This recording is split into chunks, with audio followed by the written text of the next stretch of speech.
Hi, this is Kirsten, and this is my race report for the St. George 70.3 Half Ironman Distance Triathlon that was on May 4th, 2013. So I had signed up for this race last year, and mainly did because I was signed up for the full Ironman last year, and I broke my collarbone 2 weeks before, so I couldn't do it. So I really wanted to go to St. George, do the race, and they switched it to a 70.3. So I was a little bummed, but it actually worked out perfectly because later on in the year I decided to do the Lake Tahoe Ironman, which is in September. So this was kind of a good way to see where I am with my training and nutrition and everything, because I believe the courses are pretty similar as far as lots of hills. And a little bit higher. Lake Tahoe is a little bit higher elevation, but lots of hills on the bike and lots of hills on the run.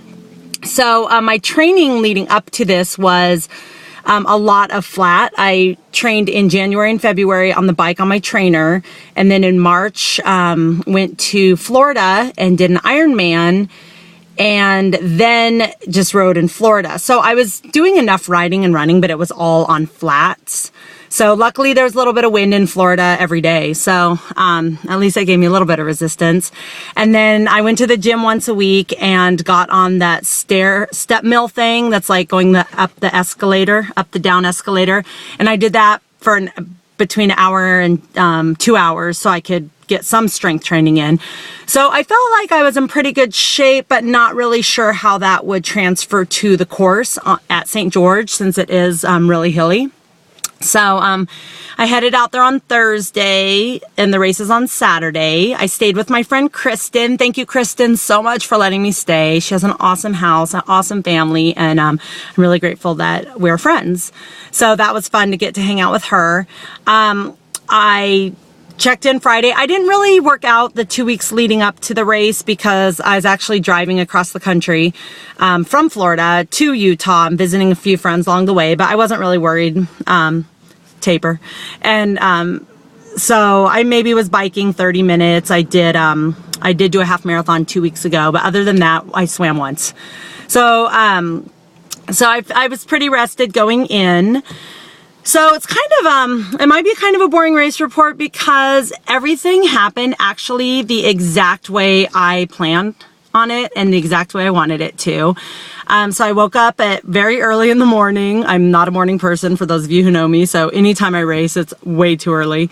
And got to the swim start. It was a wave start, which I didn't love because, after a couple minutes, I'm catching up to the people in the next wave, and those people are the slowest people of that wave. So I kind of have to, maneuver around them. And then when I catch up to the next group, it's even the slower people because they're in a wave above. So by the time I was made the last turn on the buoys, I was it was just a lot of maneuvering in and out of people who are doing backstroke and breaststroke. So I was just going around them. I didn't want to make them nervous because they're probably a little scared of the swim anyway.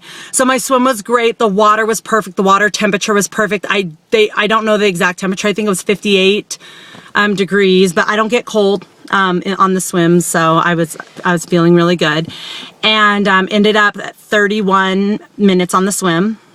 So that was right around where I thought I was good. Oh wait, so no, never mind. I wasn't. I was at 30 minutes, which is exactly where I wanted to be, right at 30 minutes.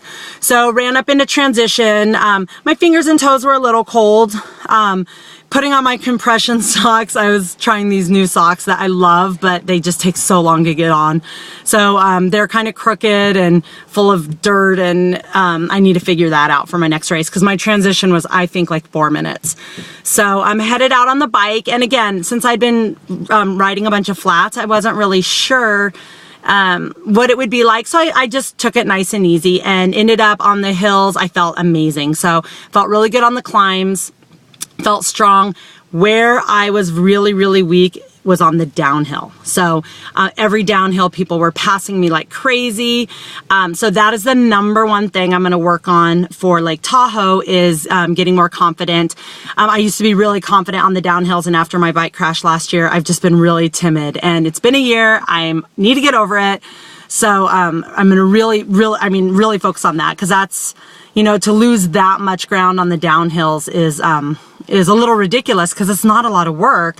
I'm just not going into my aero bars. I'm using my brakes a lot. I'm just really scared going downhill. So that's my number one thing I'm going to work on.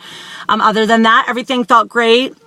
My legs felt good. I felt strong. I finished the bike in 3:02, which I thought was really good for that course. My goal was under 3:15, so felt great. Got off. My second transition was about 2 to 3 minutes, just a normal transition. Everything went great. Oh, on the bike, I was trying some new nutrition things. I didn't drink water. Well, I never drink water on the bike, but I have some electrolyte drink that doesn't have calories. So if I would feel thirsty, I would drink some of that. When I felt like my muscles were achy or tired at all, then I would drink at first I started off with a drink that I wanted, and then I just took what was on the course, which was Perform. And then if I felt hungry, I ate 4 peanut butter filled pretzels. So I ended up only eating 8 peanut butter filled pretzels because I never felt really hungry, and I didn't want to have stomach problems like I've had sometimes in the past. So that worked really well. Since then, I found actually the other day some things I'm going to try that I'm really excited about, these little vegan energy bite things. So anyway, I'll let you know how those go later. So went on the run. It was hot. It was hot by then, about 90 degrees. The run's pretty hilly, so I just gave myself permission. If it got too steep on the uphill, just run 100 more steps and then you can walk, or whatever. All the tricks we pull to keep ourselves going. So yeah, my run went really well. I walked maybe 3 or 4 times. At the end, the last 2 miles are downhill, and I really wanted to pick it up, but by then my legs were getting a little crampy. At every aid station, I drank the Powerade or Gatorade, whatever they had, and then poured about 10 cups of water over my head because it was hot. But that's all I took in, and it was the nutrition felt really, really good. My stomach felt great, but toward the end, with each step, I almost felt like my quads could cramp, and I just didn't want to end up 20 yards from the finish line slithering in. So I held back a little bit, but all in all, it felt really good. My run time was 2:04. So my total time was 5:45. That's exactly where I thought I would be. I thought between 5:40 and 5:50. So you can't get much closer than that. So all in all, and I love that race. I love St. George. One of the reasons I wanted to do it is I did the Ironman the first year it came out in 2010, and I was super out of shape and I sucked ass, and I just wanted to go back and kill it. So I did really well on the climb. When I did the Ironman on the second loop, the big climb out there, I actually got off my bike and had to walk. So embarrassing. Train for an Ironman and you walk your bike a few steps or whatever. It was just embarrassing. So I'm like, that's why I wanted to go and kill that hill. And that hill was so easy for me this year on a bike with less gears. So I felt good about that. So mainly working on my downhill. I'm going to be running a lot more before Tahoe. And and the other great thing is, so I got 17th in my age group, which, some people may be like, ooh, big deal, 17th.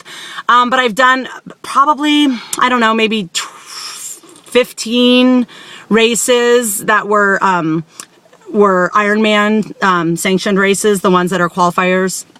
And this is the best I've ever done. I've gotten 19th before, a bunch of in the 20s and 30s in my age group. So this was my best placement, and that's really important because I do want to get better in my age group and eventually go to Kona. So thank you guys for listening to my race report. I highly recommend St. George. I'm not planning my races yet this year because we're going to be in the RV, and I'm not sure where we're going to be next year yet. But if we're anywhere near St. George, I'm going to find a way to do the race, even if I have to buy a charity slot, because I think it's an amazing race. It was perfect climate, perfect temperature. The people are amazing. I love the hills. It's challenging and it's fun. So go do St. George and have a great day. Bye.